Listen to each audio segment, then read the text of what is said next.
The second most powerful deity of the Sumerian pantheon was Enlil. His name meant Lord of the Airspace. He was the protoplast and father of the later storm gods who would lead the pantheons of the ancient world. He was Anu's eldest son, born in his father's heavenly abode. He descended to earth, which made him chief god of heaven and earth. At the meeting of the gods in the heavenly abode, Enlil at his father's side supervised over the councils. When the gods met on earth, the meetings were held at Enlil's court in the divine ring of Nippur, in the city dedicated to Enlil, where the temple of Ekur, or house that is like a mountain, was located.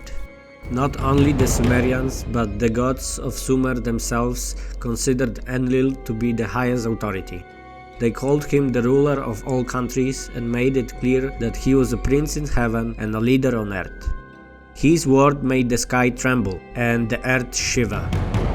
Enlil came to earth much earlier than the planet was settled and civilized, before the black-headed people were created. Back then, Enlil created Nippur, his command center, where heaven and earth were connected by a bond called Dur-Anki, the heaven-earth bond. In those old days, when the god themselves inhabited Nippur, Enlil met the goddess who was to be his wife. He saw her naked bathing in a Nippurian stream. It was love at the first sight. Enlil's advances, however, were refused. Therefore, with the help of the Chamberlain Nusku, Enlil devised a way to get close to the girl. Her name was Sut. Nusku arranged a boat ride. Legends claim that during this boat trip, Enlil took Sut by the force. As punishment, the other gods, hearing about this, threw Enlil into the underworld.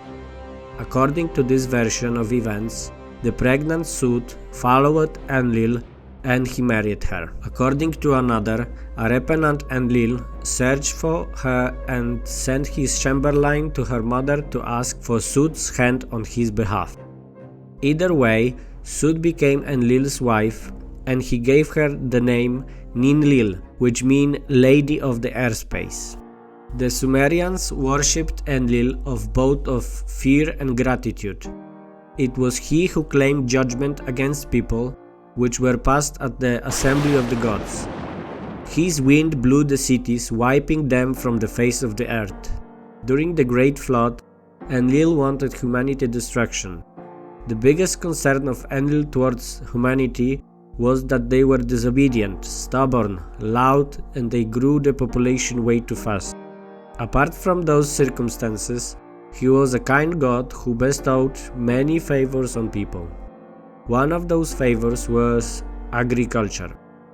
Enlil also chose kings to rule mankind as his servants, who were entrusted with the guardianship of the divine laws of justice.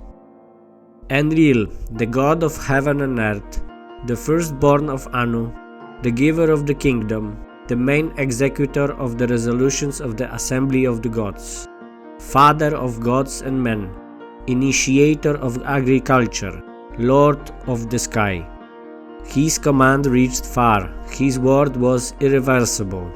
He determined the fates, maintained the bond of heaven and earth, and from his city of Nippur he could raise that penetrate the heart of every land.